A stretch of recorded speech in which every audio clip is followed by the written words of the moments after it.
Why didn't you tell me about that in the video? See what? Why didn't you tell me about it? Yeah, why didn't we? It's a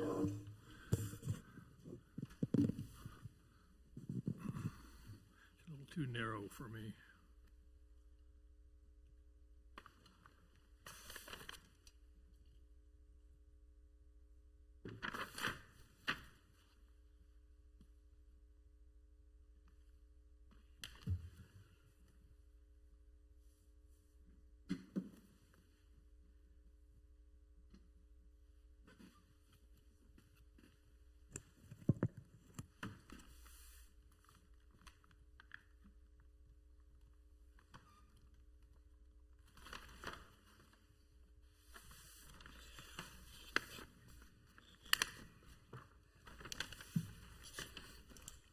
It's only up about $35 after our trading.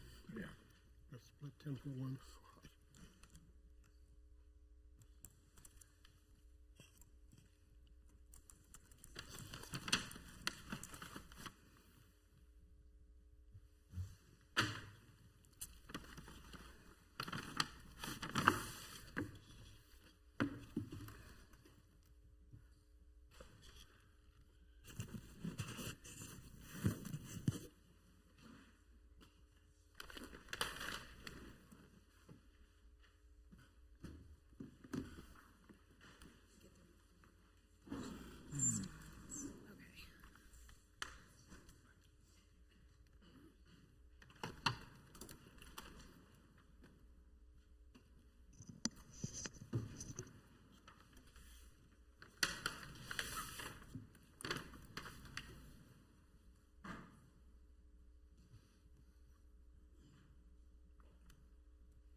All right, I'd like to welcome everybody to the Board of Zoning Appeals BZA meeting.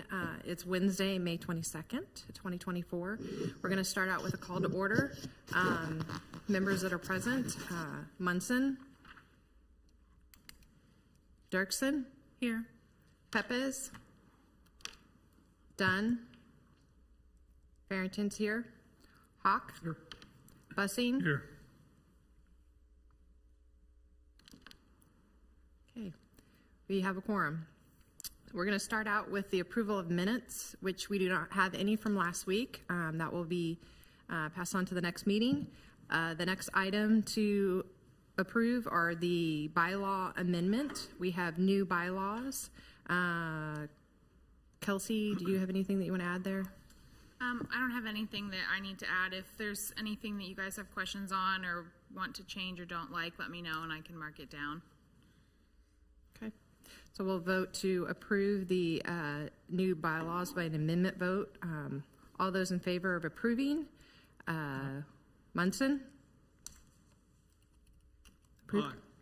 Okay. Dirksen? Aye. Farrington? Aye. Hawk? Here. Bussing? Here. Aye. Okay, we have 5 in approval. Next, we're going to move on to old business. The first item tonight is case 14-2024. It's 4601 West 126th Street, a request for a variance to the build line for the placement of a fence on a corner lot in accordance with the LDO section 16-4-9.3, parent A, parent in an R1 district. Staff, do you have a report? The applicants would like to construct a new fence in front of the line of the building. A variance for 29 foot is needed to construct the fence as shown on the plan. Okay, before we get started, we actually have quite a few items, so we're going to limit time to about 7 minutes. So if you can keep track of that so do we have the applicant that is here tonight? And could you stand up and give your name and your address, please? Yeah, my name is Jordan Pruitt. My address is 4601 West 126th Street here in Leawood.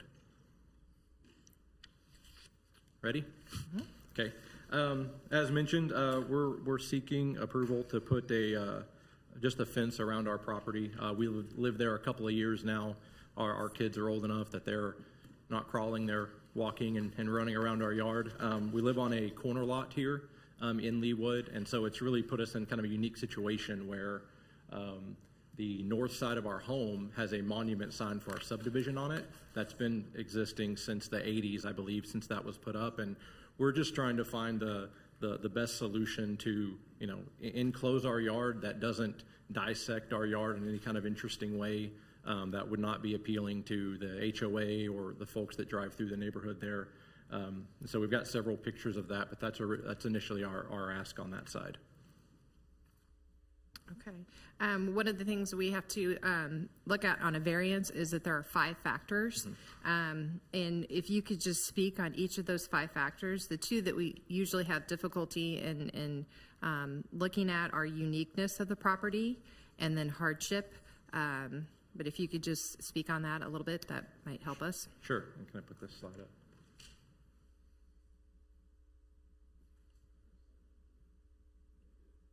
So a couple of factors for us on uniqueness are that we're at the front of the subdivision there with the monument sign existing, which is a challenge for us enclosing our yard. That's an existing item that's been there for a long period of time, and there's really no way for us to build around that or create a fence that would look nice and enclose our yard and not impact that monument sign.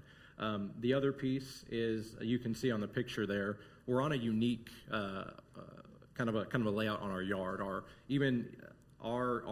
home in relation to our neighbor's home there, and that's what's pictured. We're at a unique angle on orientation on our lot, on the street itself, and so it creates kind of an issue.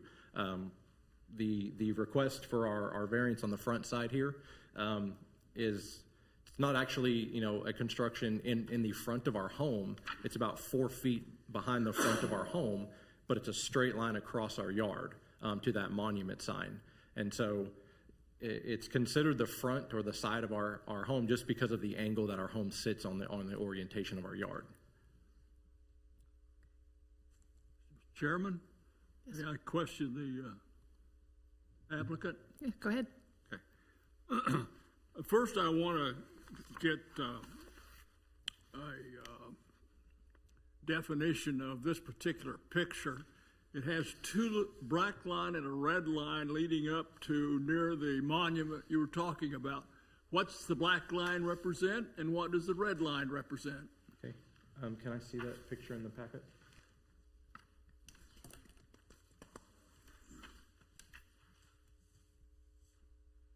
Okay, so the red line is the proposed fence that we would like to construct there. The black line, I believe, is the current offset, the how far we have to be off from the road there. The black line is an offset line? The black line is the distance from the road that we have to maintain. Oh, okay, I see that now. Then, one other thing, the applicant's site, due to the home being placed at an angle and the placement of the monument sign as making the property unique, staff feels this is the typical corner lot, and the applicants can connect the end of the monument sign without board action. You respond to that? Could you repeat that, please? Okay. I'll repeat. The applicant cites due to the home being placed at an angle and the placement of the monument sign is making the property unique. Staff feels this is a typical corner lot, and the applicants can connect the end of the monument sign without board action.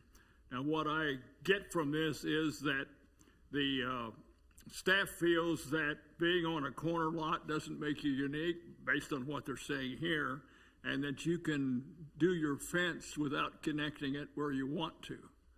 You can, in other words, you can live by the FNBO, the LDO, Leawood Development Ordinance requirements. Is that not true, staff? That's correct. It could be attached at the rear of the monument sign without board action. At the front requires the variance. Okay, thank you. Can you show the difference on the map?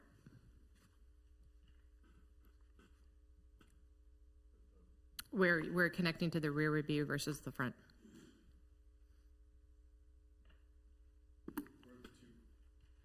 Where the two red lines would corner at that intersection.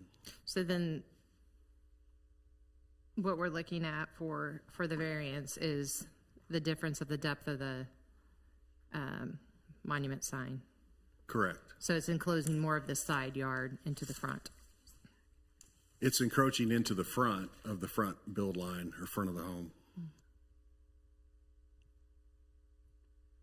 And just to clarify that, it's the front build line because of the way the home sits on the lot, correct? Yes. Okay, and so if we were to build a fence, just touching the back of that monument sign, we would have an interesting angle of a fence coming across our yard in some kind of way that would make it hard to maintain that portion. It would really create a 90-degree angle back on that side, this back side here. So if you were to put the fence on the black line, that's what you're talking about? Not on the black line, on that red proposed line right up in the front. Well, which line do you propose to put your fence, red or black?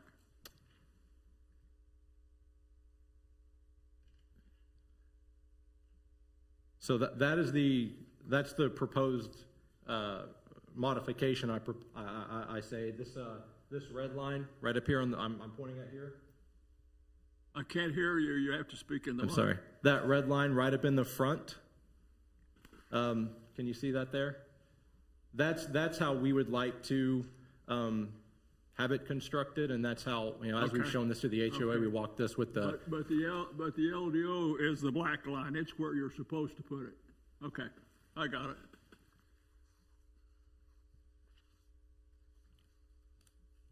Yeah, and so,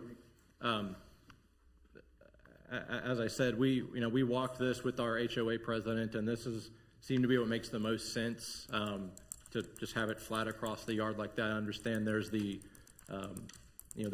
setback there, but again, I understand that there's plenty of corner lots, throughout Leawood, but in our subdivision, we're one of the only ones. So we're just trying to get a fence across our yard. One thing further, then I'll shut up.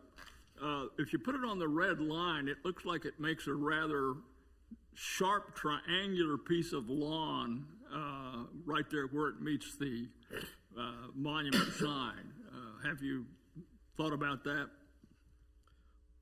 On the front side, right there? On the red line where it meets the monument sign, apparently your lawn becomes a very narrow triangular piece of ground. Is that a factor for you? I don't believe that to be a factor. Okay. I've got another photo I can show you here that. Okay, thank you.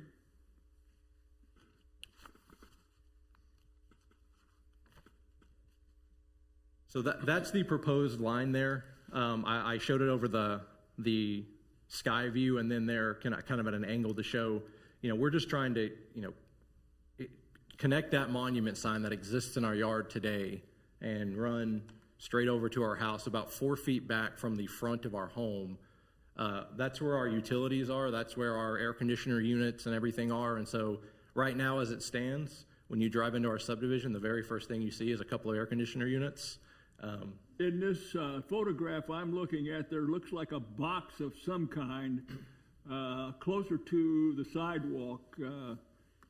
What would that, is that a utility piece or That what? is not. That's just an independent portion of the monument sign. I believe they had a Okay. fence in between Okay. That's the end of the sign?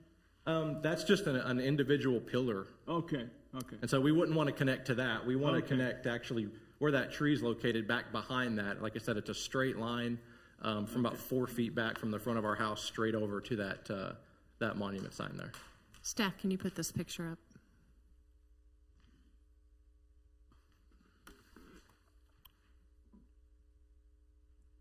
So is that the pillar that you're talking about that's freestanding?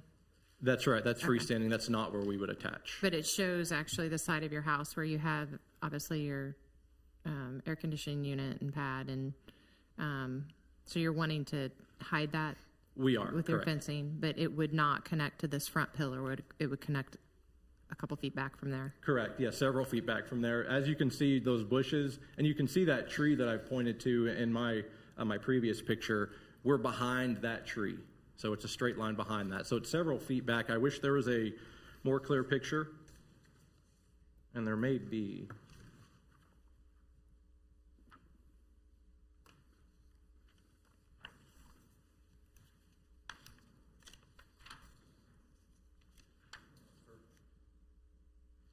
Thank you.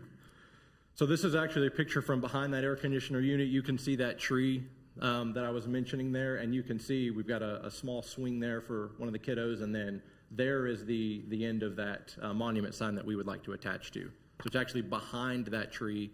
Like I said, if you took a string today, you could go a straight line across our yard.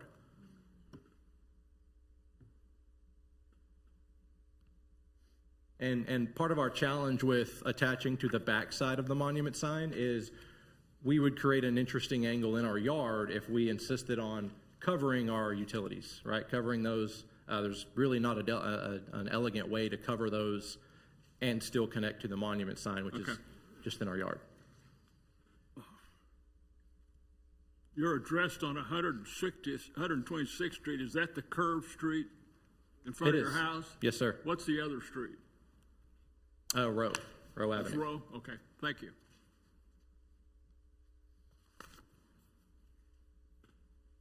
Okay. Do you have anything else? I also had a couple of items on hardship here. Shot of this.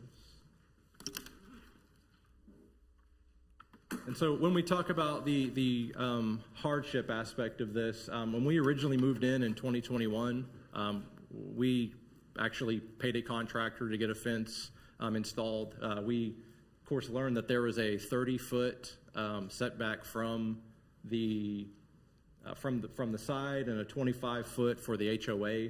And so that's really what our yard would look like as approved with the current rules. It doesn't give us much of a yard at all. And what's not pictured here is a wooden deck that comes off the back of our home. I believe this 30-foot would get very close to touching that deck today, and it would be a real difficulty. And as we kind of have gone through this process, learning about it, you know, we have young kids, we have a little dog, we plan to put a pool in at some point. Just want to put a fence in our yard in a way that makes sense and looks nice and keeps our subdivision beautiful. Anybody else have any questions? All right, thank you. Now we'd like to open it up. Is there anybody that would like to speak about this case that's here tonight? Any questions? Okay. Well, as we said before, when we are voting on a variance, we have to look at all five. You can go ahead and sit down. Oh, okay, my next two cases are up, I believe. What's that? I believe my next two. We treat them separately. Okay. So we do case by case. She'll come back up and Thank present you. again. So when we look at a variance, we have to vote on all 5 factors. And as a board, we will discuss those. So we'll start with uniqueness of property before we vote. Does anybody like to speak about uniqueness of property? Madam Chairman, I think this property is unique, not only the fact that it's on the corner, which is atypical, but there's also quite an elevation change from get my directions right here, from east to west, from the east corner to the west corner is quite an elevation change. The location of the monument sign there, there's a lot of individual factors, I think, come together to make this property unique. Does anybody else have anything? Mrs. Chairman, I agree as to the location of the monument sign especially, I think does make this property unique. All right. Well, we can go ahead and vote on uniqueness of property. So all those that feel that this case and 4601 West 126th Street meets the criteria for uniqueness of property, please vote affirmatively. If you feel like it doesn't meet, then vote negatively. So we'll start with roll call then. Munson? No. Dirksen? Aye. Barrington, I say aye. Hawk? Yep. Aye. And Bussing? Aye. So that's a vote of 4-1. Move on to rights of adjacent properties. Nobody has come forward and spoke in opposition of this. Does anybody on the board have anything that they want to say in regards to rights of adjacent property owners? You've got the homeowners association approval? Okay, good. Anybody else? Okay. All those in favor that rights of adjacent property owners have been met, say aye. Aye. Aye. Okay. Hawk, did you say aye as well? Okay. So we have a vote of, and myself 5, all affirmative. Next item is hardship. Is there any board members that would like to talk about hardship? Again, Madam Chairman, hardship's always a difficult one. I think, as Mr. Pruitt explained, the orientation of the house on the lot, the fact that they've got this massive stone structure in the one corner, I think limits their ability to construct a fence that would be aesthetically pleasing, not a lot of sharp angles to it. I think granting the exception, or the variance for hardship would be appropriate. Again, the topography indicates that this is something that we should vote on the affirmative. All right, we'll go ahead and vote on hardship. And affirmative, say aye. Opposed, say no. We're going to go one by one so that I can hear everybody. Munson? Aye. Dirksen? Aye. Hawk? Aye. Bussing? Aye. And I as well. So it's a vote of 5-0. Let's move on to public safety and general welfare. This is the variance. If we vote in affirmative, it will not adversely affect the public health, safety, morals, order, convenience, prosperity, or general welfare. Does anybody want to speak on that? Well, the letters have been sent. We have received no complaints. The homeowners association is in favor, so it meets those criteria. All right, we'll go ahead and vote. All those in favor of public safety and general welfare criteria being met. Munson? Aye. Dirksen? Aye. Hawk? Aye. Bussing? Aye. Barrington's an aye, so 5-0.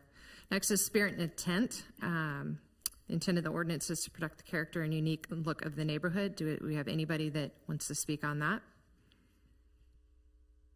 Mrs. Chairman, I think with the strange angles that would be produced due to the sign and the air conditioning units, if this were not granted, this does uphold the general spirit and intent. Right. Go ahead and vote on spirit and intent. All those in favor that it meets spirit and intent for the variance. Munson? Aye. Dirksen? Aye. Hawk? Aye. Bussing? Aye. And Barrington is an aye. So it's a vote of 5-0. So we can, all 5 factors have voted in the affirmative of being approved. Do we have a motion? Madam Chairman, regarding case 14-2024 at 4601 West 126th Street, a request for variance for the placement of a fence in front of the line of the building as it extends to the side property line in accordance with the LDO section 16-4-9.3A in an R1 district. I move for approval. Second. We have an approval and a second. Therefore, this case moves forward, and we'll move on to the next. They'll be notified in writing by the city. They will be notified in writing by the city. Thank you. And Member You're gonna- Hawk, if you you're could gonna move vote your on this one? microphone Did we vote on this one? to your, We voted, and it was all in the affirmative. Okay. I didn't hear it. All right. So we'll move on to the next case. Next case is case 15-20-24, 4601 West 126th Street, a request for an exception for the placement of a fence on a through lot in accordance with LDO section 16-4-9.5, parent be parent in R1 district. Staff, do you have a report? The applicant would like to complete the enclosure of the rear yard by connecting to the existing monument sign with a 6-foot-tall wooden privacy fence on a through lot. You need to state your name and address again. My name is Jordan Pruitt. My address is 4601 West 126th Street here in Leawood. This is just a pretty straightforward fence on the back of our property. As I mentioned in our other case, we're just trying to enclose our fence. When we originally set out to get a fence, we learned that there was a 30 or 35 foot setback because it's a through lot, which would put us very close to our deck. It would give us a real challenge to even have any kind of functional yard. As we worked through that, we engaged our HOA, who has a 25-foot landscape easement, and that same 35-foot setback we have back there. They approved us. They gave us a letter approving allowance for us to put a fence in that 25-foot landscape easement to enclose our yard. As we can see, Row is right on the back of our yard, and I've got a couple of photos here.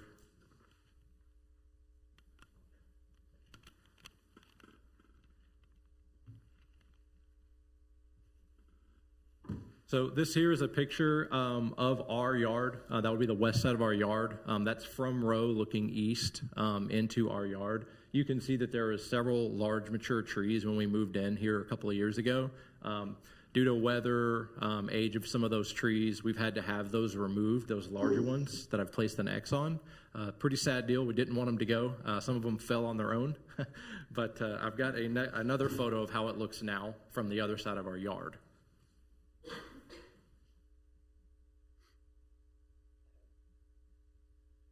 And so that is that very same utility pole.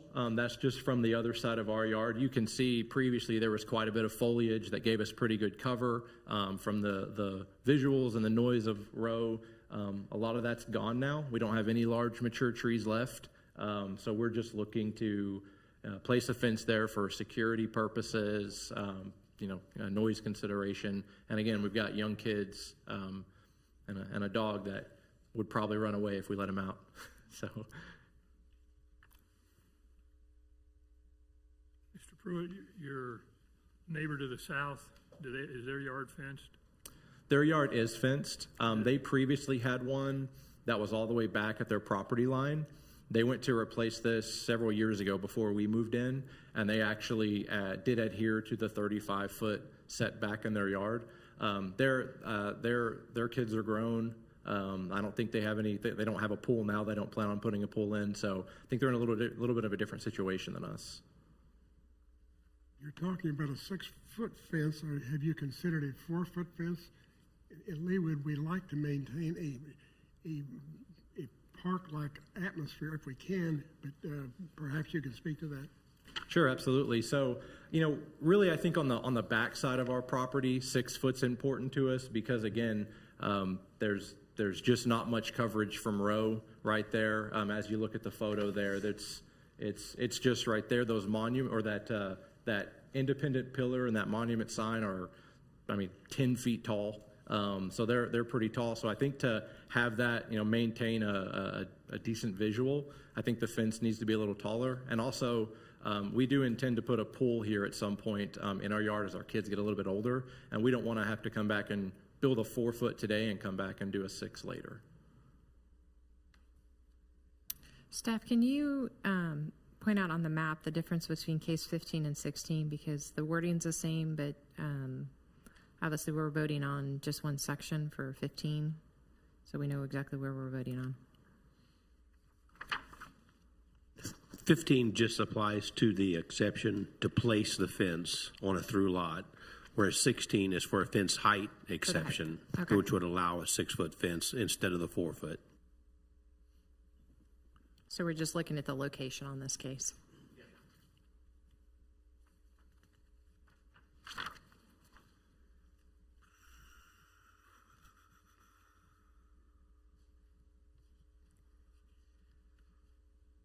Staff, do you have any more questions for the homeowner? Thank you. Thank you. Is there anybody here that wishes to come to the podium and speak? Okay. All right. Staff, do you have any other questions board, do you have any questions for staff before we move forward with the vote? No. Okay.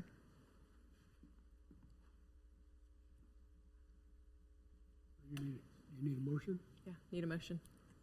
Madam Chairman, in case 15, 2024, 4601 West 126th Street, request for an exception to the placement of a fence on a through lot in accordance with the LDO section 16-4-9.5B in an R1 district. I move approval. Do we have a second? Second. Okay, we'll move through. Do we have approval from Munson? Dirksen? Aye. Aye. Bach? Bussing? Aye. Okay, case has been approved. You'll be notified by the city in writing. Next case. It's case 16-2024, 4601 West 126th Street, a request for a fence height exception in accordance with the LDO section 16-4.95, parent A, parent in an R1 district. Staff, do you have a report? The applicant would like to complete the enclosure of the rear yard by connecting to the existing monument sign with a 6-foot tall wooden privacy fence. Go ahead and state your name and address again. My name is Jordan Pruitt. My address is 4601 West 126th Street here in Leawood. And so pretty straightforward, I think. We're looking at getting this fence put around the perimeter of our yard. We'd like to get it at 6 feet so that we could have a fence or have a pool installed here in the future as our kids get a little bit older. And then as I've shown in some photos, and I'm glad to bring those back up, we're right off of Row there, and we're attaching to a monument sign and a pillar that's, in some places 6, 8, 10 feet tall. And so to maintain some uniformity there, I think we'd like to keep that at 6, certainly on the backside where we see Row.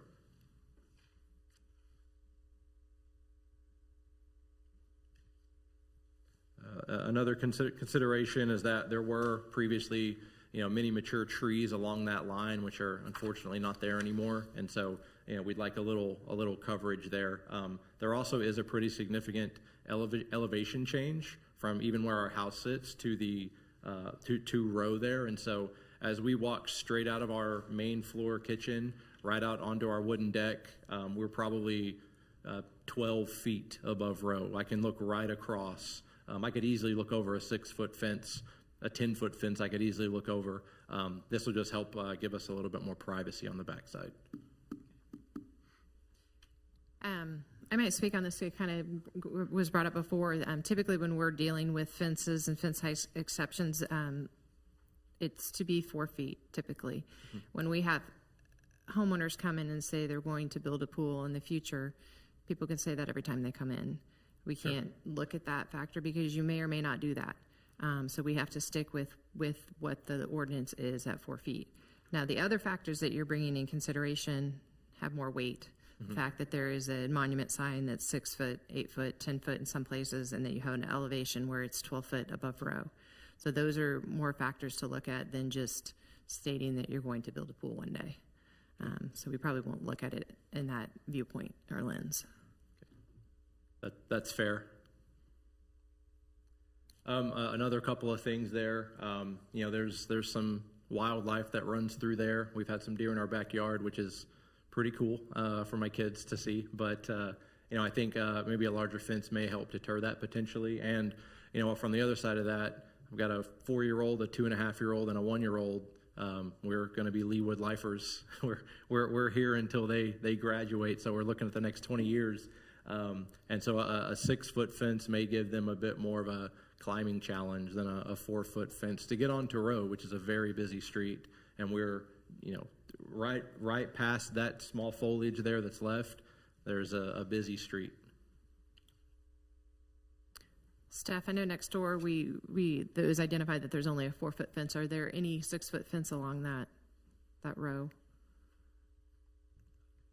Not immediately, no. If I could ask, I believe on the north side of our subdivision, I believe that they have a fence right along Row. There's a lot of foliage there. I can't tell how tall it is. It is a wooden fence that connects to the monument sign on the north side of Row and 126. So I don't know if that's 6, and it's tough to tell.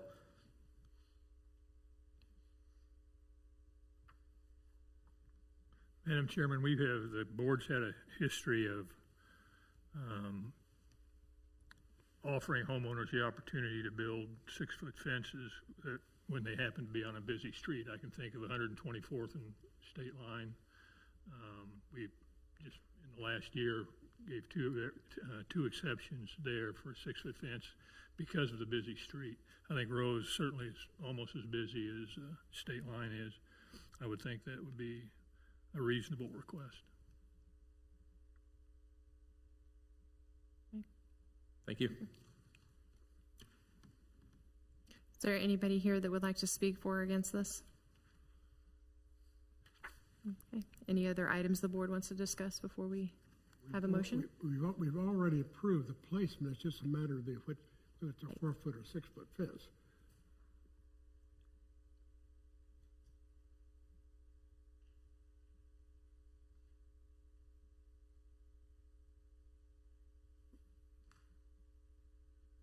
Do we have any more discussion? Are you is somebody ready to give an motion?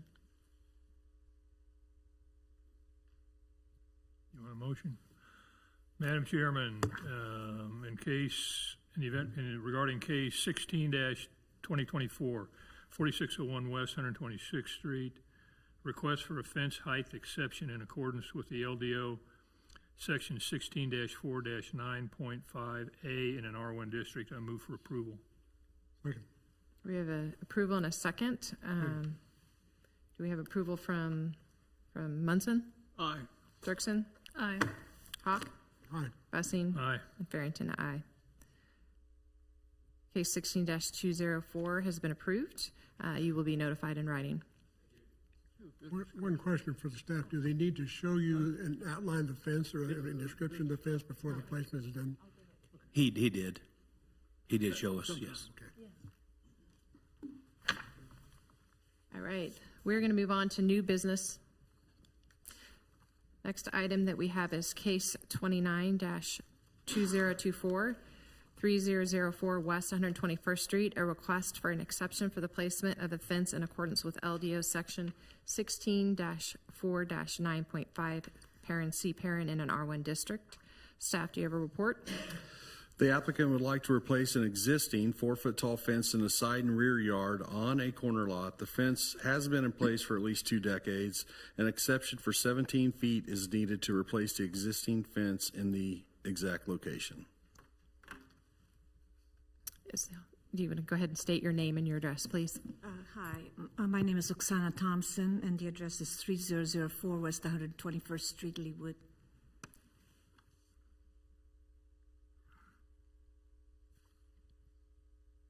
Would you like to state your case for the exception? Well, if we don't replace the fence the way it is now, it will cut off a good portion of the landscaping that has been there for 20, 30 years. And the landscaping is such that it was done with the rock formation that's natural in the backyard. And we have a retaining wall that's there. And we, especially when we put in that fence, we had it done so that it would go right behind all of the natural stuff that's there and look as attractive as possible in the neighborhood. And it's been there, it's never been a problem. So I just like to replace this fence because it's very old and falling apart. And I didn't bring any pictures unless you want my pictures from my phone, and I'll be glad to share those with you. If I did what the city wants done, it would really look ugly, and it would just go it would go right on a rock that's in the backyard that's naturally there, and it makes no sense to just do that.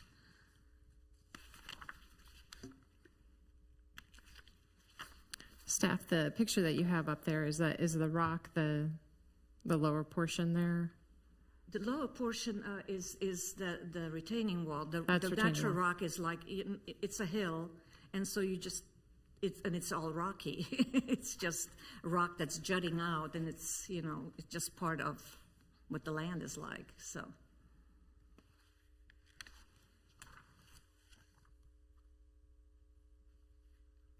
Wade, I'm confused. This is a corner lot, and the ordinance clearly states that an exception can be granted to replace a fence. Is the city asking Ms. Thompson to do something other than the ordinance requires? No, sir. No, she simply wants to replace what's been there for several decades. Her statement about what the city wants me to do. Well, to meet the LDO. Okay, Yeah. all right. It looks pretty simple. It's just a replacement of an old fence that needs to be replaced. It would beautify the whole area, and the fence has been in place for so long, we don't need to know what happened. I beg your pardon? We like it. Oh, you like it? Yeah. I like my fence. I wish it would have lasted even longer.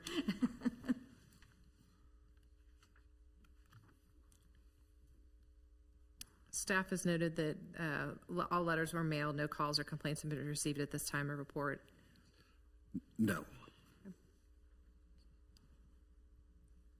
Okay, thank you. That's it? Is there anybody else here that would like to speak for or against this? Okay. Board have anything else to say, or does somebody else have a motion? Madam Chairman, in case 29, 2024, 3004 West 121st Street, request for an exception for the placement of a fence in accordance with the LDO section 16-4-9.5C in an R1 district. I move approval. Second. We have a motion of approval and second. In case 29-2024, do we have approval from Munson, Yes. Dirksen, Aye. Hawk, Aye. Bussing, Aye. and Farrington? Aye. So this has been, the case 29-24 has been, 2024 has been approved. You'll be notified in writing by the city. Thank you. Thank you very much. Okay.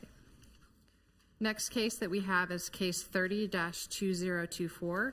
It's 13000 Catalina Street, a request for an exception to the side yard setback in accordance with the LDO section 16-2-5.3 parent D parent in an R1 district. Staff, do you have a report? The applicant is wanting to construct an addition to the existing deck. The new addition is shown on the plan as being 11 foot 7 inches from the property line. A request for 3 foot 5 inches is needed to construct the addition as shown on the plan.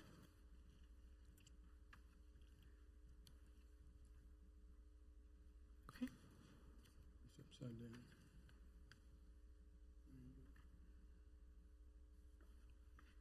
I would take you're the homeowner. No, I'm representing Mrs. Pruitt. Okay, Elizabeth Pruitt. please state your name and your address. My name is Mark Poncher, and I live at the same address. 13,000 Catalina Yeah, Street. please state the full address name. 13,000 Catalina Street, Leawood, Kansas, 66209. And my name is Mark Poncher. Great. Okay, go ahead. Our intent was to repair this deck with a composite surface, and in the process, we decided to extend the deck. And in the process, I found out that the offset the city requires by the LDO is 15 feet. but the existing deck, which was approved by the city at some time, is 11'7", as you can see on the drawing there, from the side. And we're basically gonna extend the deck parallel to that 10 feet, so I would never get any closer than 11'7" to the existing property line on the side. And then another 9 to tie back into the existing post where the steps leave the deck.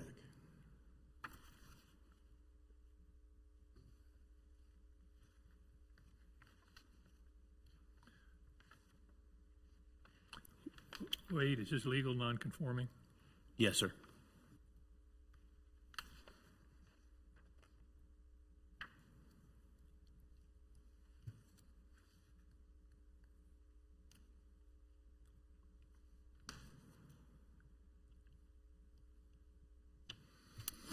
Staff, can you put up the, this picture here?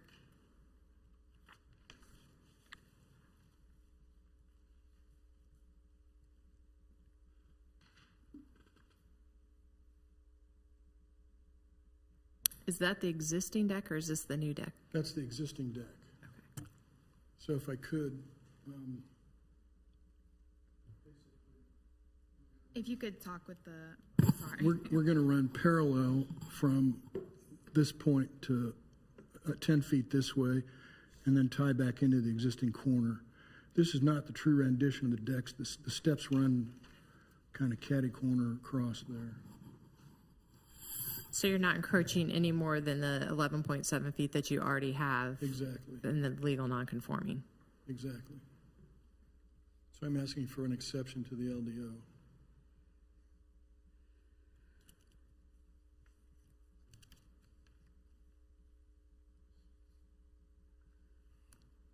Anybody else have any questions? Thank you. If I could, one more thing. The side of the deck, well, if you could put the other drawing up. Can you speak in the mic, please? Yes.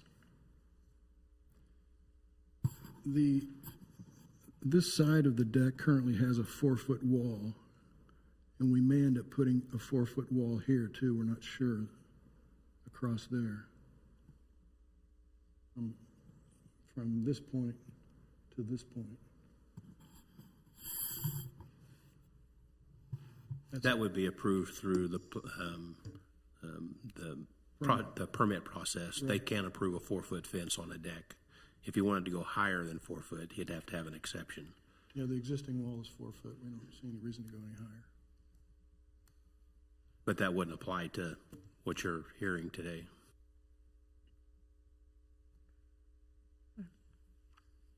Thank you. From staff, it states that all letters were mailed, no calls have been received regarding the project, and no complaints have been received. Is that correct? That's correct. Okay. Do we have anybody here that wants to speak for this or against it? Do we have a motion? Mr. Chairman, I'd like to move approval of case 30-2024, address 13000 Catalina Street. Request for an exception to the side yard setback in accordance with the LDO, section 16-2-5.3, parent D, parent in an R1 district. Second. We have an approval and a second for case 30-2024. Move through approval. Munson? Okay. Dirksen? Aye. Hawk? Aye. Bessing? Aye. And Farrington, aye. This case has been approved. You will be notified in writing by the city. Thank you. Okay. Next case that we have up tonight is case 31-2024. It's 12712 Cherokee Lane. A request for a variance to the side yard setbacks in accordance with LDO section 16-2-5.3, parent D, parent in an R1 district. Staff, do you have a report? The applicants want to construct an additional means of egress out of the basement. Per the submitted plan, the existing structure is 15 feet 6 inches from the property line. The concrete stairs would be placed 9 foot 10 inches from the property line. This will be an encroachment of approximately 5 feet 3 inches. Are you the homeowner? Yes, I am. I'm William Spiller, and resident of 12712 Cherokee Lane, Leawood, Kansas. As was a 1979 house, and as we renovate the house, we want to bring our house up to code. We have a fifth bedroom downstairs with a very tiny window. We will renovate the basement here. Part of it is making the window egress size. Right adjacent to there would be, we have a lot of people who come visit, a lot of kids that come visiting us from out of town. So that basement's used quite a bit. A lot of people down there like to have another means of egress, especially since people are sleeping down there. One will increase the size of the egress window, but it will be convenient to have a door just for my own and wife's safety of our kids and future grandkids to be down there. So for us to do this, we want to build a concrete stair parallel with the house. The house is on a slope. Our house is north-south, and the slope goes down. So we just have to go down 3 feet to get down to the bottom of the foundation. So we're digging down just 3 feet. We want to put a 5-foot wide stair parallel with the house. And so this window well or area way would serve two purposes. One, it would give us depth for the new egress window, and two, would give us 3 to 4 stairs to get down to the new future door that we want to put in. My neighbor, Megan Poland, I've gone through the plan with her. Megan is fine with this plan.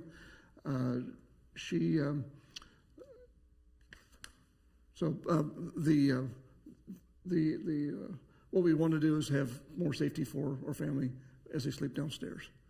And adding egress window and adding the door down there would be convenient. Chairman, 2 issues or 2 points. Doesn't the city require this kind of exit egress if you have a sleeping quarter downstairs? That's a requirement, is it not? The window is a requirement. The window, how about the stairs? Is that a requirement? The stairs is not a requirement. Okay. Then the other question I have is you'll have a concrete casement or configuration around area there. way. How far will the concrete stand above the surface of the ground? About 6 inches. 6 inches. And there'll be we'll landscape around it. So it's not really noticeable. You will not see this from the street. You could trip on it, but it's not noticeable. Right, Okay. right. The configuration of the house, you will not see this from the street. Okay, thank you. So again, this is a variance, so we have to vote on 5 factors. And again, the hardest ones that we usually have with the ordinance is the uniqueness of property and hardship. So if you want to speak about those. Well, that's a tough one. You're right. The house is 15 feet, 6 inches from the easement line. And the stairway I want to build is 5 feet. By code, I'm allowed 3 feet for a window well. So I'm extending this 2 feet, 2 inches beyond that 3 feet from the window well to make ample width of stair to get downstairs. Like I said, this is only 36 to 42 inches down, so it'd be about 4 or 5 steps to get down. So the uniqueness is kind of hard to muster here, but we're asking for, from the window well, 3 feet to go 5 feet, 6 inches. How do you drain that area? It will be a new sump pump on that side of the house. Okay. Yep. All right.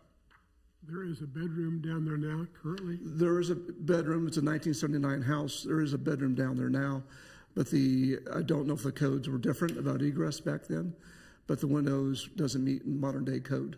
So our intent is to make that an egress size window, of which we'd have to make a window well anyways to get the depth right for the egress window. So it's our intent to bring the house slowly up to modern day code.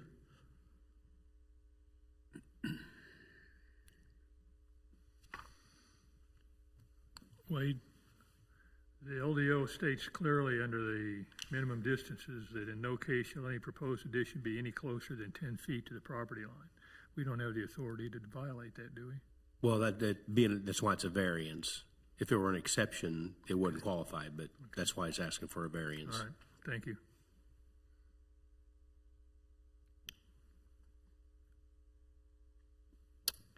Staff, I have a question. What you have up on there, the house, 12710 Cherokee Lane, just to the right on this photo, is that the side of the house? Side of that house?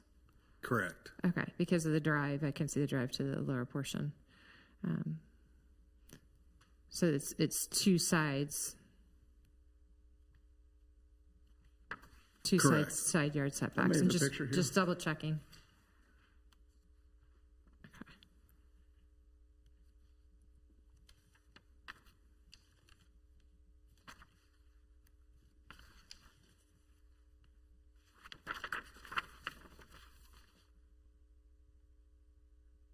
And will you go back to that previous plan? So it shows the width of it at 5 feet 8 inches to the outside of the wall. The width of the stairs will be 5 feet and the concrete wall's 8 inches. And we'll have it clad with stone that matches the stone on other sides of the house so that it blends in with the house. So it's roughly, So 5 feet, foot- a 5 foot. feet 8 inches. The stairway will be about 5 feet wide, a little bit less than 5 feet wide. and the current planting bed, is it at 4 feet right now? Or Pardon me? The current planting bed is at 3 feet or 4 feet, so you're The extending it current about a planting foot. bed, if you could show that again. That's not it.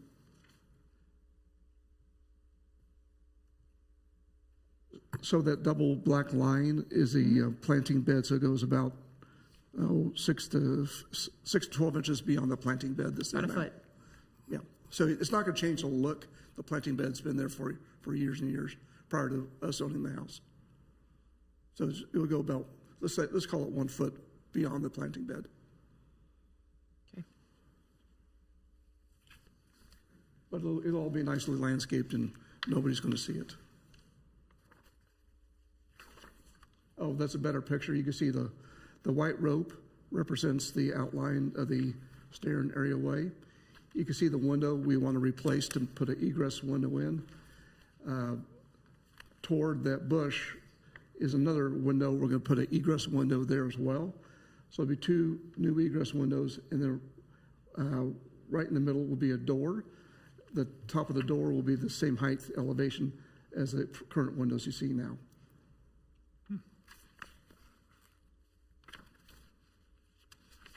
And to your question about the planting bed, you can see the planting bed in relationship to the rope.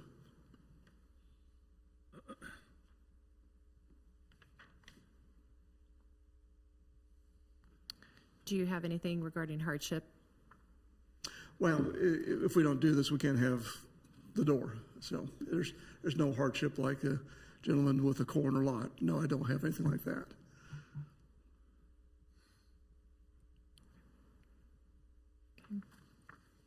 Or do you have any other questions?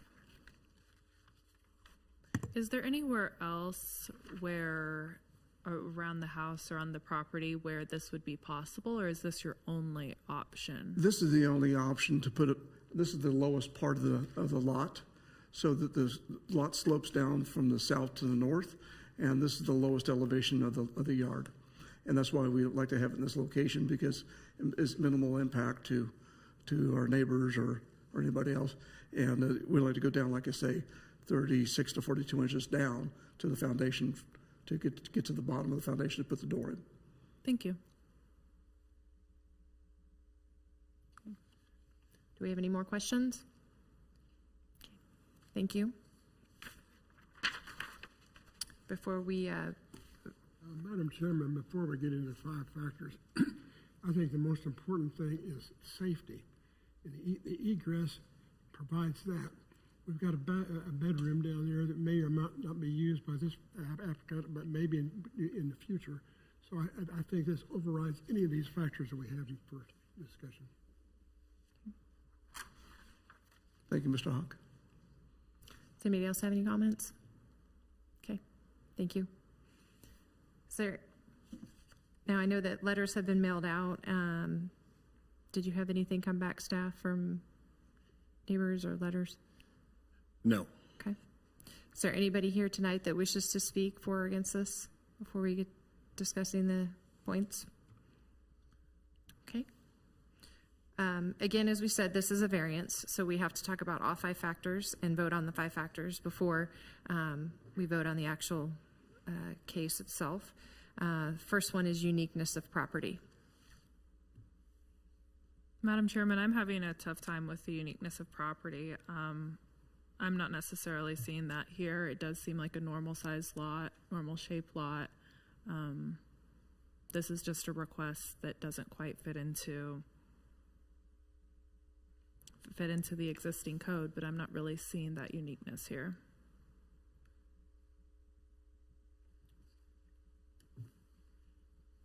Okay. Does anybody else have any comments?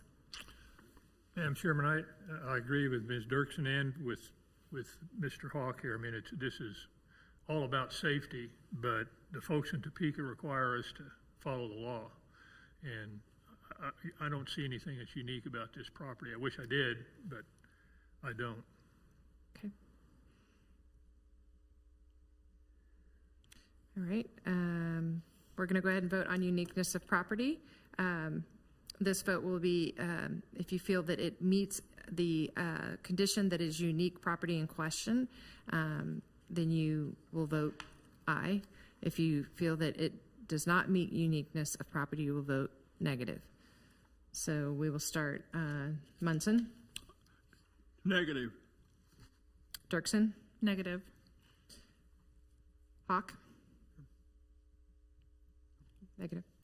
Bussing? No. And I will also vote negative. So that's 0 to 5. So it does not pass uniqueness of property. We're going to move on to rights of adjacent property owners. Does anybody like to speak on that, board? The staff observes that it's an encroachment, so if that's something we don't normally sanction. It's encroachment into a property to the neighbor.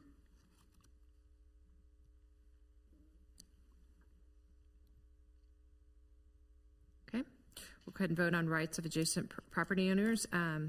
Granting the variance will, if you vote in affirmative, you're stating that the rights do not affect the adjacent property owners and not adversely affect them or the rights of them. If you vote negative, you're stating that it doesn't pass that criteria. So all those in favor of rights of adjacent property owners being met, Munson? Negative. Dirksen? Negative. Hawk? Negative. Bussing? No. Barrington, that'd be no. So they have a vote of 0 to 5 on that factor as well. The next would be hardship. Any comments on hardship?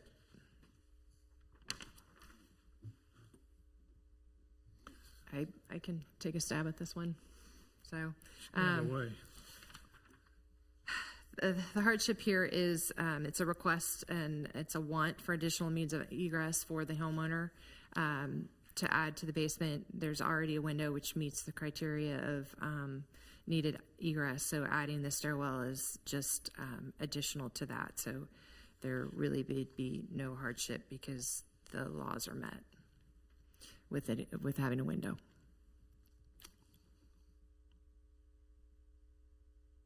Anybody else? If this home were built today, wouldn't they require more of an egress than they have currently? We're not aware of what the dimensions of the window are currently. Today's code requires 5.7 square feet.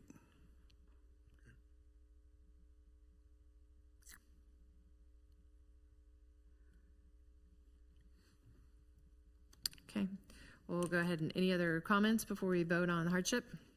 So the strict application of the Leawood Development Ordinance constitutes the unnecessary hardship upon the property owner represented in this application. So if you vote in the affirmative that hardship has been met, then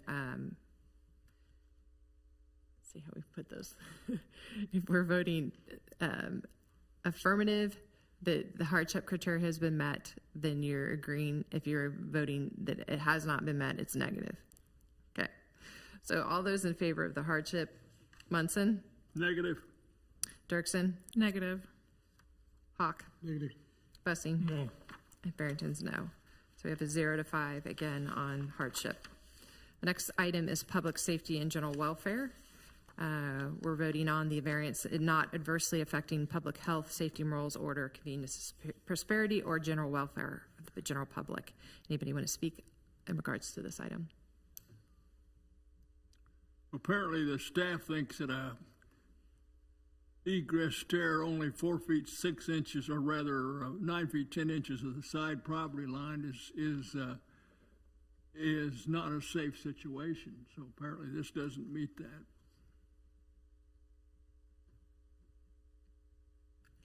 Anybody else? Okay, we'll go ahead and vote. We're going to vote in the affirmative if this does meet the public and safety general welfare. Negative if it does not. So all those in favor of public safety and general welfare being met, Munson, Negative. Dirksen, Negative. Hawk, Negative. Bussing, Yes. and I will vote no. So we have a 1 to 4 vote on that. Spirit and intent, granting the variance will not be opposed to the general spirit and intent of the Leawood Development Ordinance. Does anybody want to speak on that?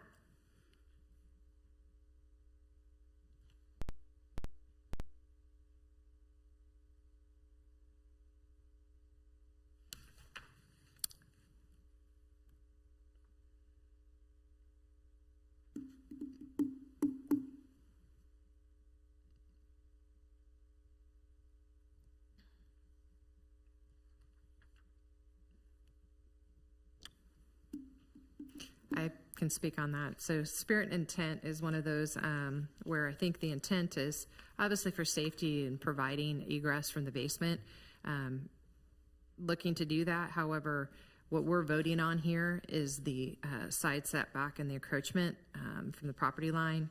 You know, there's a 15-foot side setback, and the encroachment would put it in not the spirit and intent of what the ordinance has said.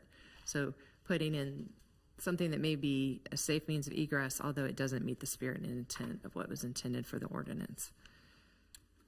So with that said, does anybody else have any other comments before we vote on spirit and intent? So all of those that feel that spirit and intent has been met, please say so in the affirmative. If not, the negative. Munson, Negative. Dirksen, Negative. Hawk, Negative. Bussing, Yes. and Farrington would be no. So again, we have a 1 to 4 in the negative. So as we look at all items here, the all 5 criteria were did not pass. They were all in the negative. So do we have a motion? Yeah, Mr. Chairman, I'd like to move denial of case 2024, address 12712 Cherokee Lane, request for a variance to the side yard setback in accordance with the LDO section 10-2-5.3 parent D parent in an R1 district. Right. So we have a move to denial and a second for case 31-2024. You will be notified by the city in writing. Next case. Thank you for your time. Thank you. The next case that we have is case 32-2024. It's for 12024 Mission Road, a request for an exception to the side yard setback in accordance with LDO section 16-2-5.3 parent D parent in an R1 district. Staff, do you have a report? The applicant is wanting to construct an addition on the south side of the existing structure. The new addition is shown on the plan as being 10 foot 3 inches from the property line. A request for 4 foot 9 inches is needed to construct the addition as shown on the plan.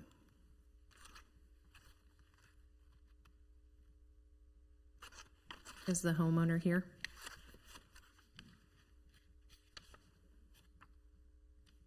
Please state your name, first and last, and address. Yeah, I'm not the homeowner, by the way. I'm representing the homeowner. Please state your first and last name and your address. Justin Generally, 14603 Floyd Street, Overland Park, Kansas. And what is your role with the homeowner? We're the contractor, so design builder.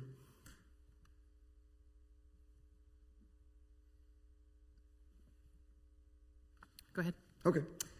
Can you guys see digital media?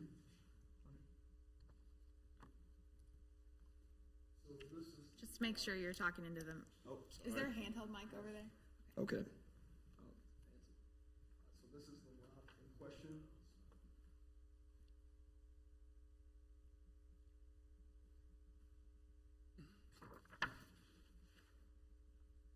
This is the lot in question.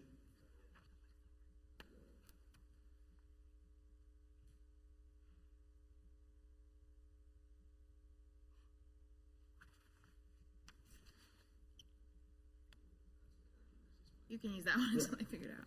Figured out. So this is the lot in question. The home is a current home. It's been there for, I believe, 15, 16 years.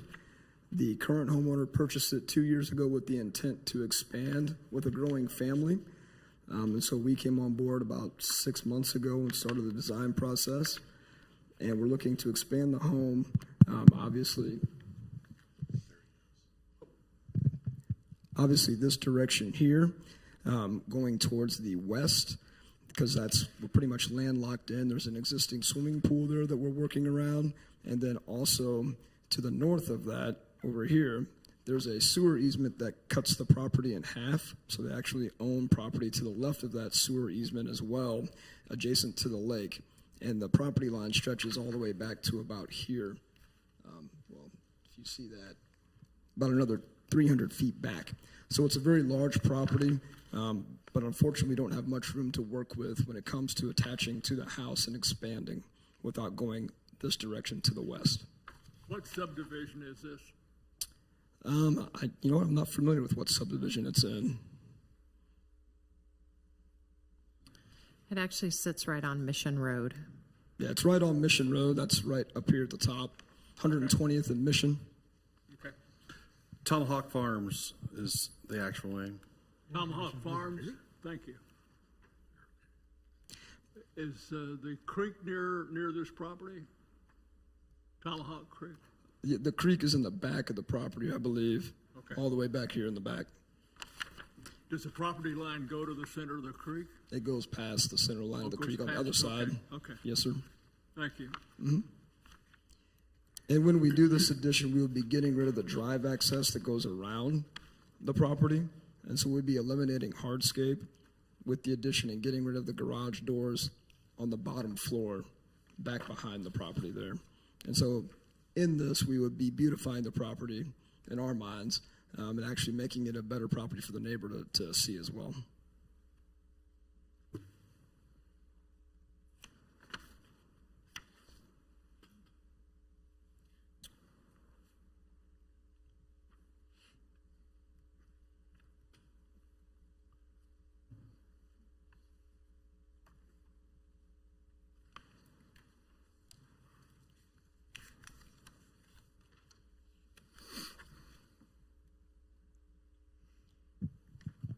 So there's two different plans here. This one is showing the sewer easement that butts up to the side of the home to the west. Is that storm or sanitary? That's sanitary. Okay. Yep. So it cuts all the way through here, and so we cannot build and encroach upon that. And then the property line that we're in question of is right here. The existing home is 9 feet 3 inches away from that property line. So we're proposing to go this way, as shown in blue right here, towards the back of the property. And we're going to hold back an additional foot because I know the requirement is a 10-foot minimum. So we're going to stay 10'3" just to be safe and go back towards the back of the property there. There's a heavy tree lines. You can see it in this photograph right here. There's a lot of trees right here that we're trying to keep and salvage. And if we have to narrow up the house, then we would have to extend the house further back, therefore taking out more trees.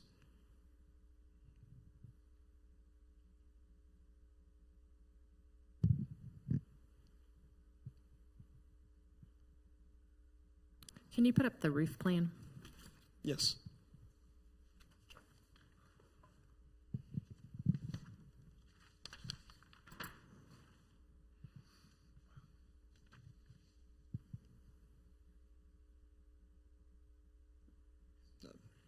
Can you slide it back down so we can see the?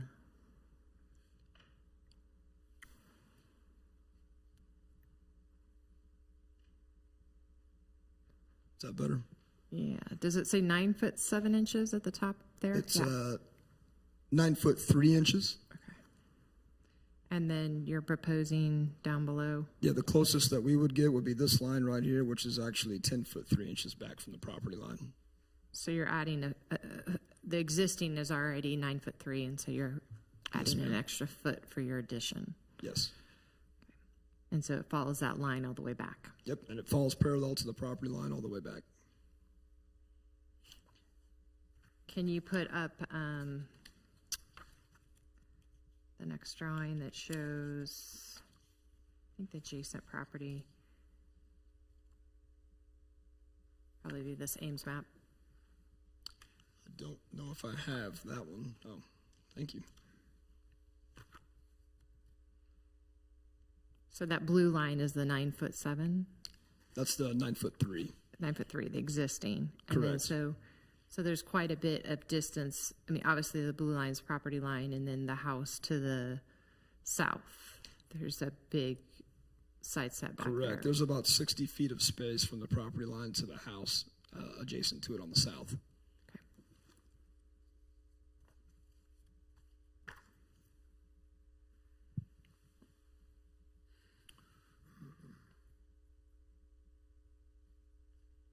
the board have any other questions?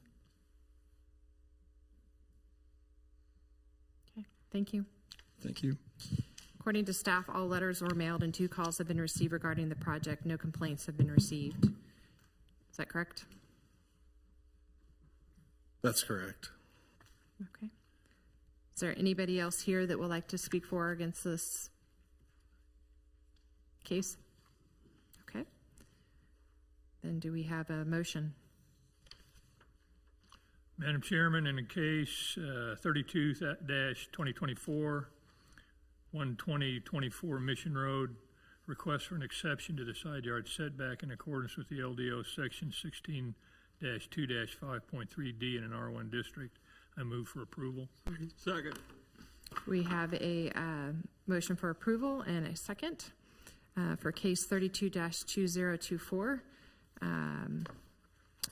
We'll move through approval from Munson. Aye. Dirksen. Aye. Hawk. Here. Bussing. Aye. Farrington. Aye. So this case has been approved. You will be notified in writing by the city. Thank you. All right, the next case that we have is case 33-2024. It's 8732 Cherokee Court, a request for an exception to the maximum allowable square footage on a lot in accordance with LDO section or 16-2-5.3 parent F, parent 2 in an R1 district. Staff, do you have a report? The applicant is wanting to tear down and rebuild a home at 5,292 square feet. The maximum allowable square footage is 4,935 square feet. Therefore, an exception of 357 square feet is needed. This is 7.2% above the maximum allowable square footage.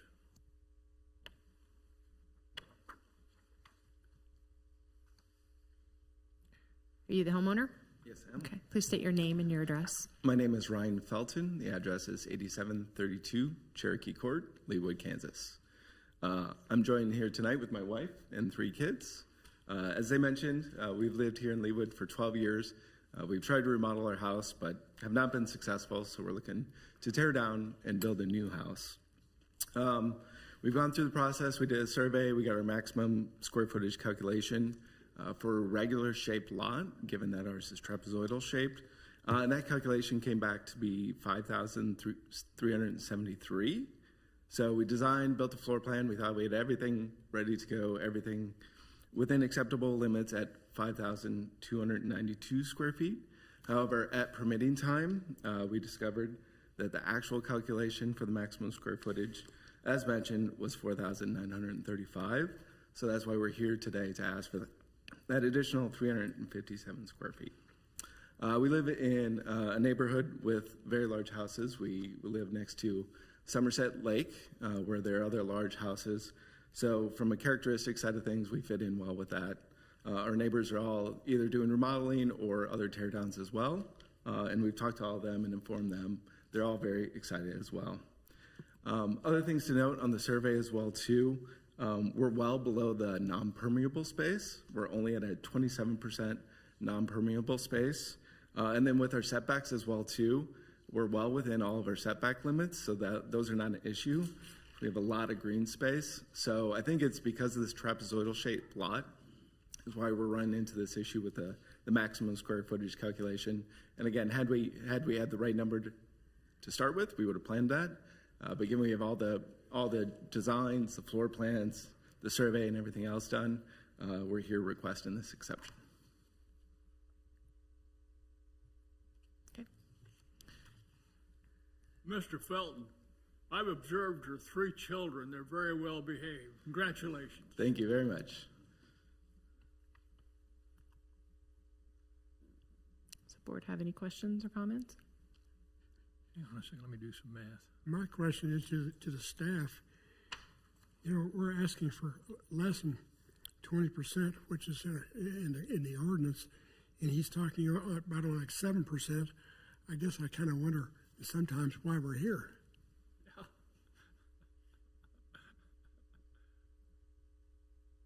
I believe the percentage just makes it eligible for the exception. Less than 10? Less than 20. Less than 20% makes it eligible for an exception. But anything over the magic number, even if it were 1%, it'd still have to come before you. Trying to save you some time. Well, this way we get to meet some nice people, you see. I appreciate that.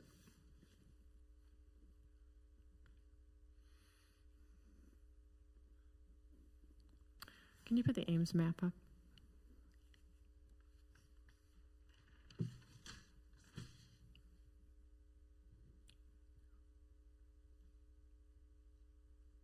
So obviously it's the house circled in blue or outlined in blue. House to the right on there, is that a tear down rebuild as well? It was not. They did a full remodel on that one. But additional square footage as well. I mean, because you can look at the size of the existing home and then the homes adjacent to it. The one to the left will be a tear down and rebuild. They're going through design right now and we'll be submitting here soon. And the one behind us is an even larger house and larger lot. And that was tore down and rebuilt in 2020. So definitely not out of character with the neighborhood. Correct. And then the one to the south, that was a full remodel and expansion. I'm going to say 2018.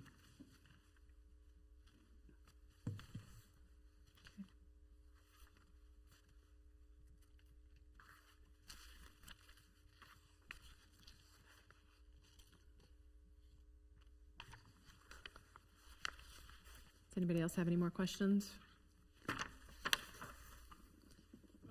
Just a question about your lot.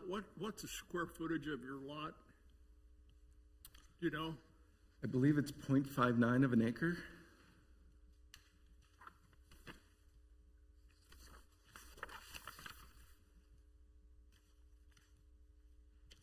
$27,149. Yeah, okay. So, and I really think it's just the trapezoidal shape of it with that maximum square footage calculation. If this were a square lot, it wouldn't have been an issue. Were you looking for the lot square footage, Bud? Because that's on the land survey here. Shows it at 27,149. It's over half an acre. It's 0.59 of an acre, so it is a large lot.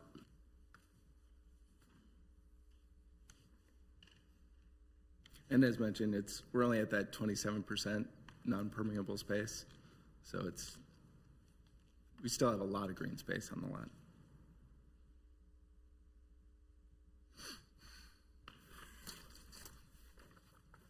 the board have any more questions? Okay. Wants to tear it down. I see on this plot plan that you have a sewer easement that runs across the front of your lot. Your new home will be behind that, I That's assume. correct. Yep. Okay. Thanks.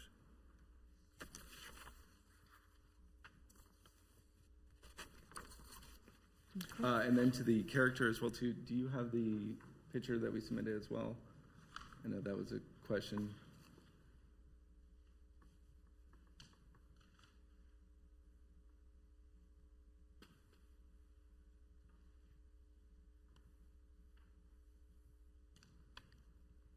There we go, if we can show that. So at 7%, we're well below the 20%. The second part of this exception is maintaining the character of our neighborhood. A lot of our neighbors have stone and oldly wood on their houses, so we intend to build in that same character using stone, stucco, and board and batten on the house. So this is a 3D rendering that we had commissioned to highlight those characteristics. Beautiful.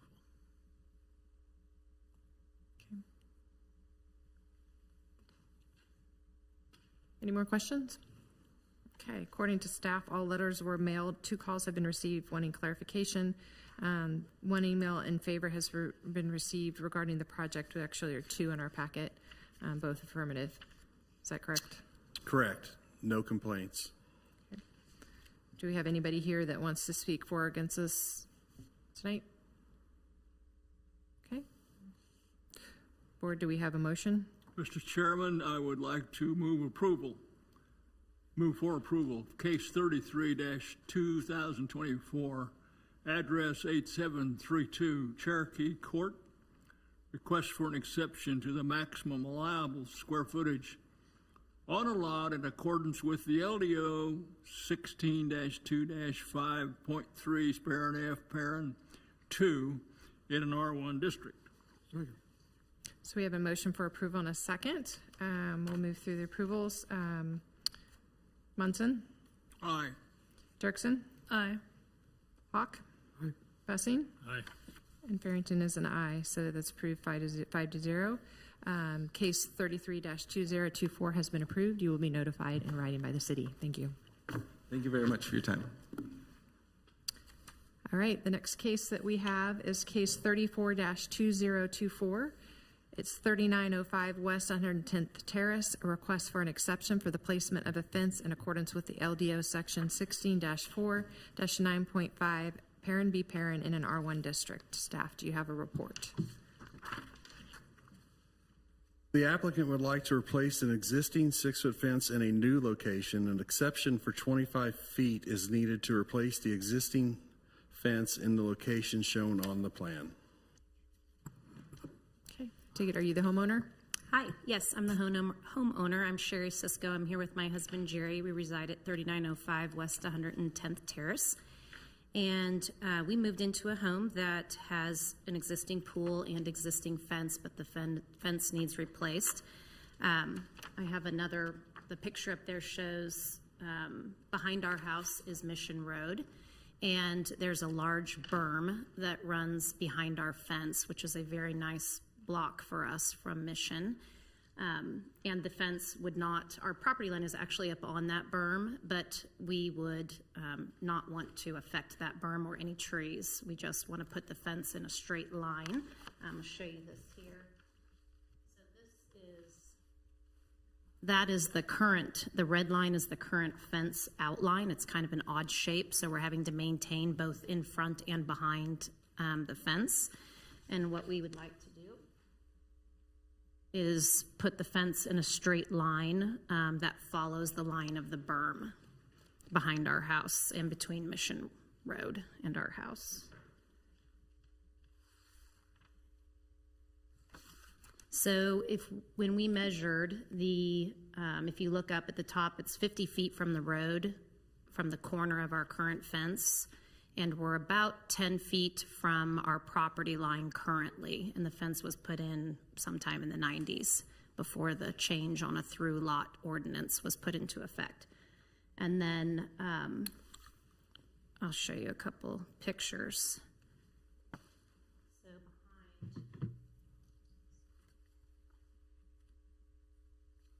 behind You can see that's behind our fence, so it's an area that there's large maple trees. We'd like to leave all those. There isn't anything that would be cut down or changed. We would just like to move the fence behind those trees so it creates a straight line. And we need a 6-foot fence because we have a pool. Or, we need the fence replaced because we have a pool. And just to clarify that, we're just voting on the exception for the placement of the fence. Yes, because to replace the fence, it's within that 35-foot setback of a through lot.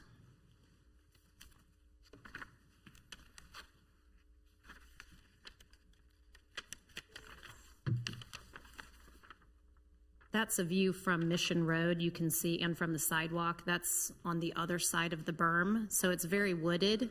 From the sidewalk and from Mission Road, you really can't see our house or the fence. So we would, obviously stay on that inside of the berm and not disrupt any plantings or trees that are currently there.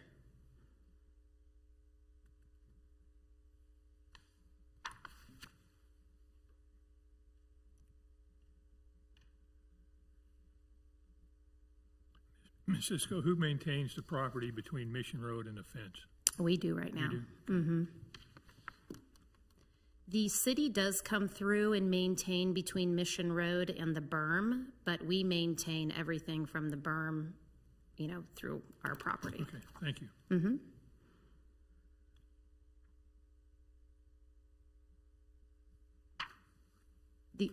I don't know if we mentioned this, but also the reason for this exception is the current fence, when it was put in, is within that 35 feet. I mean, it's already existed there, and the landscaping in our yard is complete. So if we did not get an exception, the fence would be actually up on our pool deck. Staff, that was legal non-conforming? Correct.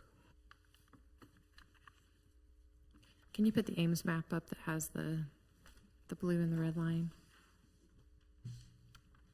So is the red the proposed fence? Yes. Okay. So the 10-foot is the existing location, Correct. That's the far corner on that side. and the 20 is still Would be within a this- new corner. a new corner. And we would, when we've talked to a couple fence companies, and obviously we want to avoid removing any trees, so whatever they would need to make that straight line, but we believe it, maybe it could be 12 foot from our property line, but we don't intend to tear down any trees or do anything to the berm, so. Staff, I'm seeing on here that there's a complaint concerning a property line dispute from a neighbor. Do you all have any more information on that? I do, if you would like to know. That's in regard to our side property line, not the rear. And are we just voting on the rear placement? Correct. Okay, so that has a non-issue. Correct. Thank you.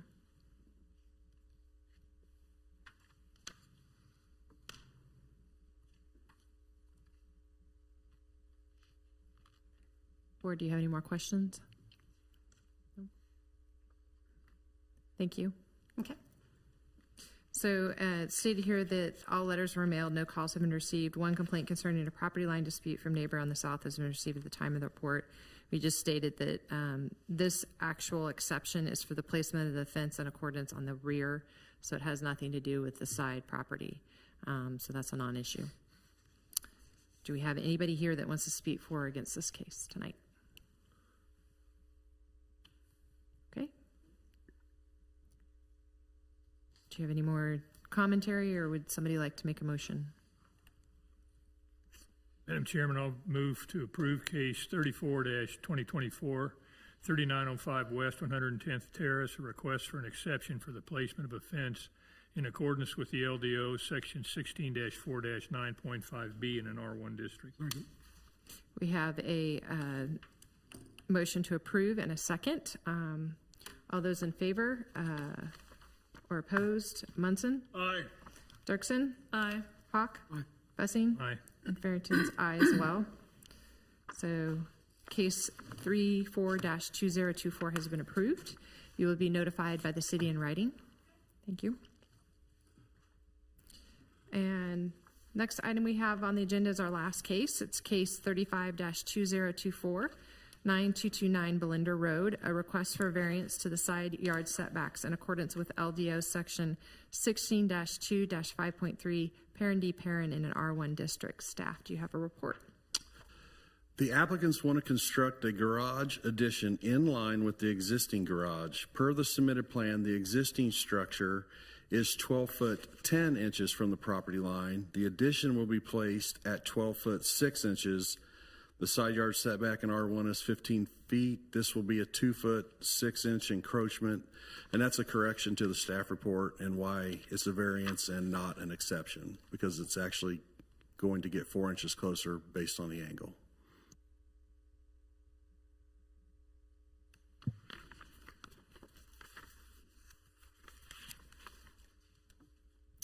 Is the property owner here or a representative? Please state your first and last name, relation to the homeowner, and address, please.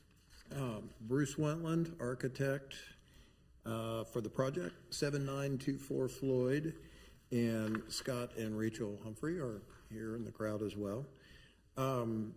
So what we have here, it's an interesting situation. The garage, the proposed garage addition framing wall does line up with the existing, which is in non-conformance. The house was built before the zoning ordinances were in place. So what we're talking about, just to alleviate any confusion here, is the northwesterly corner, the front northwesterly corner of the garage actually has the 4-inch brick veneer wrapping around the corner. So when we're designing with, aesthetic guidelines and everything, forever we're told don't end masonry, dead ended on an outside corner. So this extra 4 inches that's thrown us into this variance situation is what we're talking about. It's just that brick veneer, and it's a run of 2 foot 4 inches front to back. So with respect to locating the garage addition, we're bound by the house structure to the south, and going towards the rear of the property, they have a wonderful deep lot on Belinder there. There used to be a green park there, and then that green park was taken out.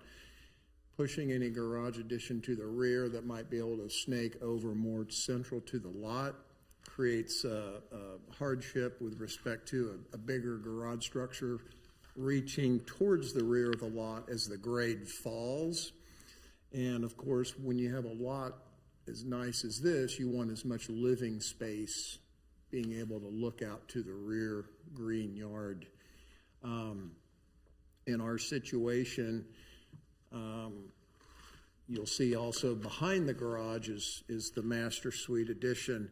Even that had to be pulled in a little bit, snugged in, because when the original park was back there, that pushed the utility easement, the sewer easement, closer up to the front of the lot. So you'll see that utility easement that's just within inches of the master suite. So we've compressed in that way. And so what I'm giving you is the reasons for the location of the garage addition. The garage addition does come forward on the property, but remains behind the front building line. And we're also reducing the amount of driveway with the garage structure coming forward, and we're also reducing the amount of driveway with that side pocket there on the north.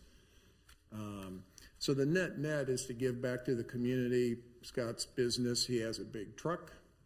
Rachel's got her vehicle, big yard. They've got a riding mower. It'd be great to get all this in the garage. I do know that from talking to Scott and Rachel that the neighbors to the north and south have spoken to them favorably about this. I don't know what feedback you all have. I'll let you speak for that. So that's the nature of what's going on here.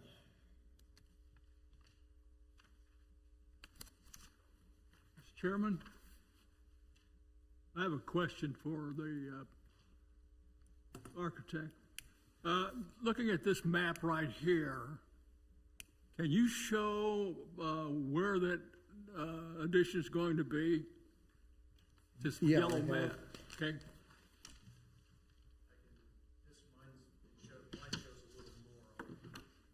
I brought mine, it shows a little bit more.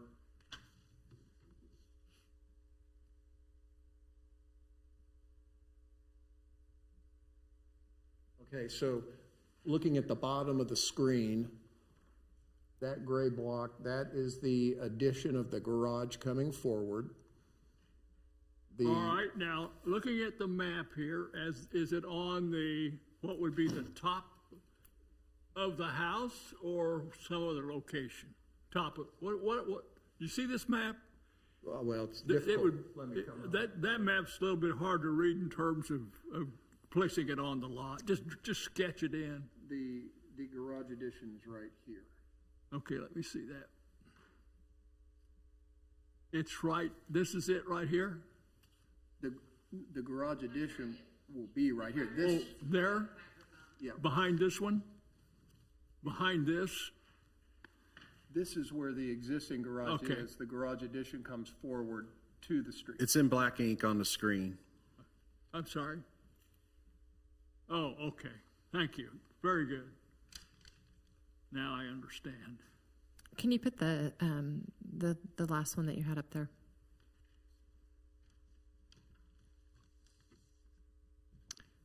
Okay. Yeah, so, can you scoot it back up a little bit more so that we can see that bottom dimension? So, yep, right there, that's good, where it says 12'6", there's a dimension just below, it's where it says existing stone wall. The 12-foot 6 1/8 dimension is to the face of the brick veneer. Right, and you can see And then the frame wall aligns with the existing garage frame wall. That's 4 inches further in. That would be your 12-foot 10 1/8. but you can see that in your drawing, like the corner is where you have the veneer. Yes. That's the 4 inches, right where your finger's at, exactly. Okay. So that's the 4-inch additional encroachment Yes, from the existing condition. yes. It's because of the veneer on that corner. Again, that comes back to forever we're told, don't be dead-ending the brick veneer on the outside corner, so we're doing the corner wrap.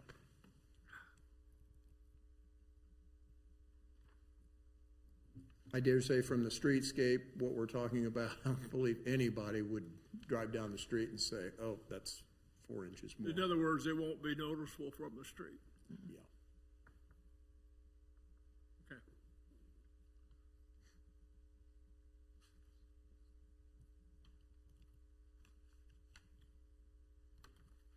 And is there a map or a plan that shows the adjacent? And you can see the property line, obviously, but is there a home on the other side next to it? Or is there a 15-yard setback there? The home to the north, I don't have the updated plot plan with me. That wasn't a part of the original submission, but it comes up here as well. They've got you can see the edge of their driveway right here. So there's It's probably on this Ames map that you have provided in the packet. Yeah. Yeah.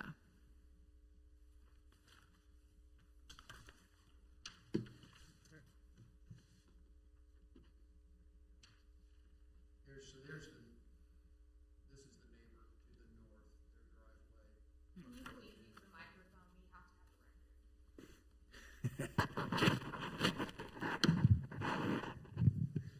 driveway. Here's the house to the north, and this is the 2-car in and the 1-car straight in. This garage structure is still going to be closer to the streetscape than our garage addition.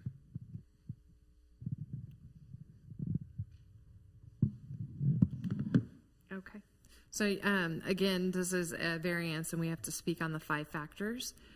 So really, what you need to be looking at is uniqueness of property and hardship. Those are the 2 criteria that we have the hardest time usually discussing. So if you have any commentary on that, please let us know. Well, I mean, obviously, we've got nowhere else to go with the garage addition, and the goal, of course, is to enhance the house. The house is going through a whole entire remodel addition to improve the looks from the street. The goal is to get the vehicles out of the driveway and into the garage. And so I don't see how the 4-inch brick veneer could be a monumental issue. I'd hate to have to, well, we're trying to get the vehicles in the garage, so it's an under 24-foot frame now. So we're trying to not make it even narrower for their daily use. Okay. Does anybody have any questions from the board? Yes, I do. Is there, orient me, what directions at the top of the page? Is that north? This is turned upside down. Well, no, north is. Okay, so north is their neighbor here we're looking at. Is there anything, what's on the other side of the existing garage to the west? On their garage, you want to make an addition on the garage. What's where that truck is? Yes. I assume that's the driveway. What's on the other side of that truck? On the other side of that truck, it would be the garage. That is kitchen and half bath and service hall, coat closet. Okay, my point is you're asking to make masonry fireplace. Okay, you're asking to make the garage wider. I'm asking, can you make it deeper instead? The existing garage here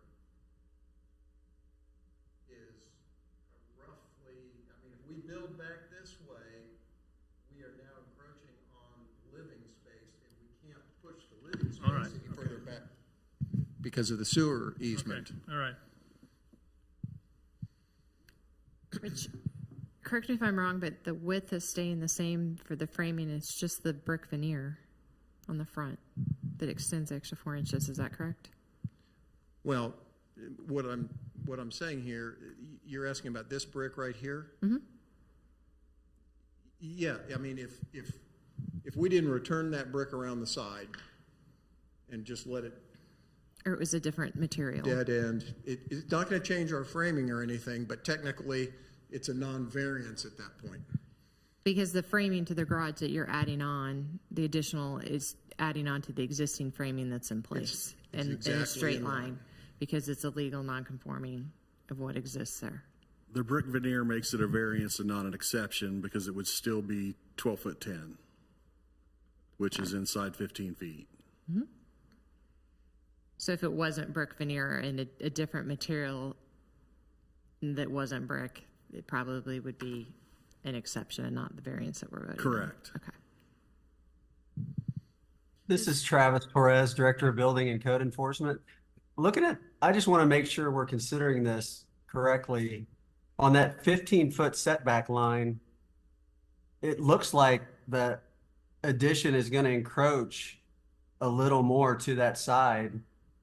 If that 15-foot setback line is correct. Bruce, would you speak to that? We're looking at, I'm giving you the dimension to the corner of the brick corner. If we go to the framing corner, it's 1510 and 1/8. I mean, that number, as we plot out the files, is what it is. I'm not sure I'm clear on what you are getting at. Do you see where it says 15-foot side setback there? Yes, I do. Do you see how it seems like it's narrower near where the existing garage is at, and then it's a little bit wider space as it gets to the end of the proposed garage? Well, I guess what you're asking, are these two lines, the property line and the side of the existing house, exactly parallel? No, they are not. But the dimension of 12 12 foot 6 1/8 to the corner of the brick, I can tell you that's the narrowest. The space only gets greater between the property line and the rear corner of the existing garage. How high up does that brick go on the corner? I was taking it up to the eave. Okay. I didn't think it'd be necessary to bring the front elevation, but that whole garage element is a nicely done brick.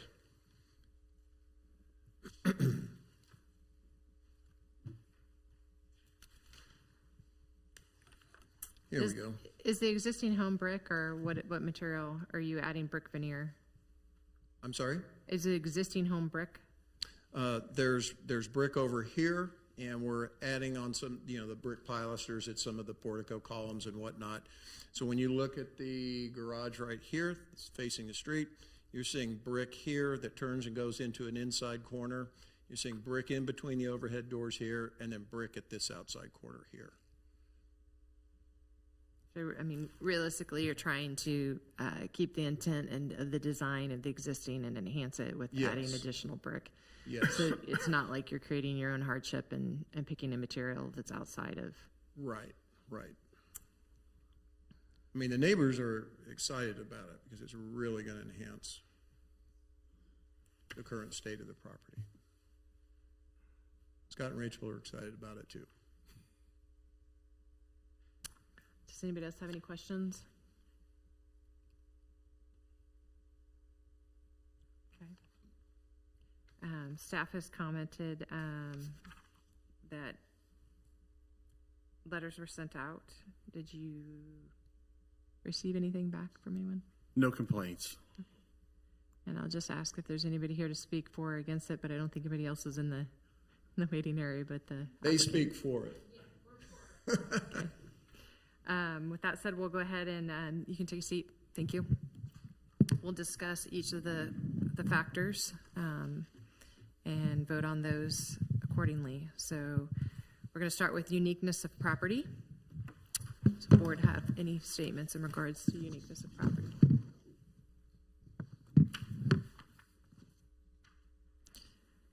I can speak on this a little bit. Looking at this Ames map plot, it's not too unique to other properties in the area, although it is legal non-conforming, where it has existing side setback of the 12 foot 6 inches. So it's already fallen underneath what would be an exception. The additional is the 4 inches for the veneer that we're looking at. So is this a little bit unique? Sure, because it didn't meet the existing LDO to begin with. Okay. I have a hard time finding the uniqueness.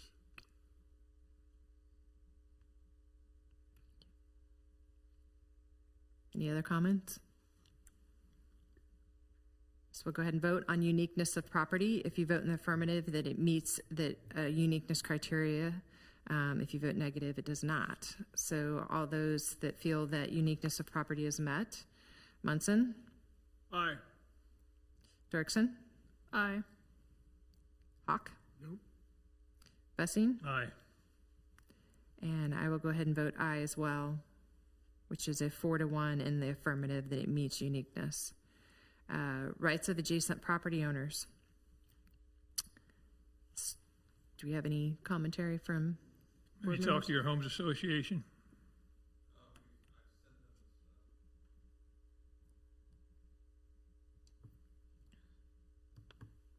Does that need to be spoken into the microphone? It does. Can somebody come up and state your name and your address, and please speak that for the record, please.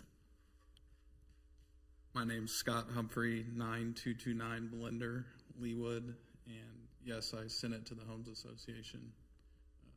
I haven't heard back from them, but I have sent it to them, the stamp drawings. Okay, thank you.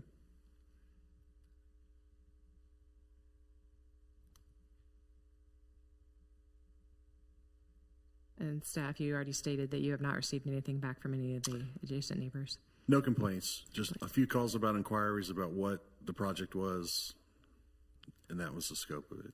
Okay. We'll go ahead and vote on rights of adjacent property owners. All that feel in the affirmative that rights of adjacent properties have been met, please vote in the affirmative of yes. If not, vote no. Munson? Yes. Dirksen? Yes. Hawk? Yes. Bussing? Yes. And Barrington would be a yes as well. So rights of adjacent property owners would be a vote of 5-0. That's in the affirmative. Hardship is the next item. Does anybody want to speak on hardship?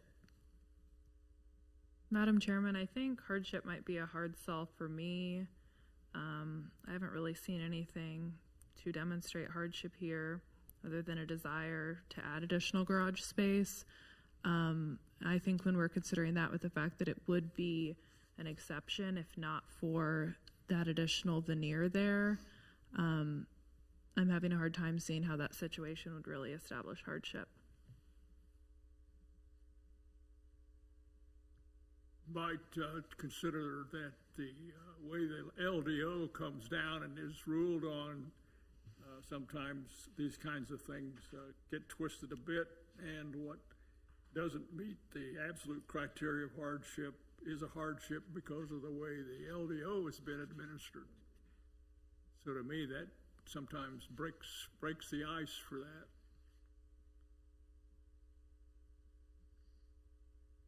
Any other comments?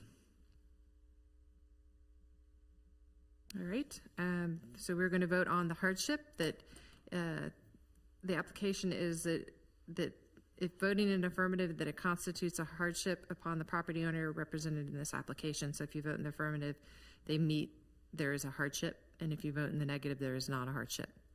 So all those that feel like a hardship criteria has been met, Munson? Aye. Dirksen? No. Hawk?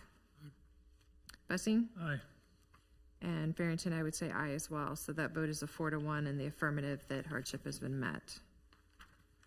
Next item is public safety and general welfare. Anybody have commentary on that?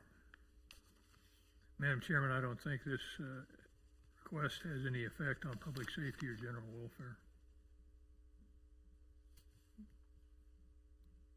Any other board member comments? Then we're going to go ahead and vote on the public safety and general welfare, that if you vote in the affirmative, it does not adversely affect the public health, safety, morals, order, convenience, prosperity, or general welfare. Those who feel that that meets that criteria, Munson? Aye. Dirksen? Aye. Hawk? Aye. Bussing? Aye. And Farrington is aye as well. So that's a vote of 5-0 in the affirmative for public safety and general welfare. Next item is spirit and intent. A board member that would like to talk about spirit and intent? Staff observes a new addition will still be well behind the required front build line, so apparently it meets that criteria. Not only that, it's a beautiful proposal.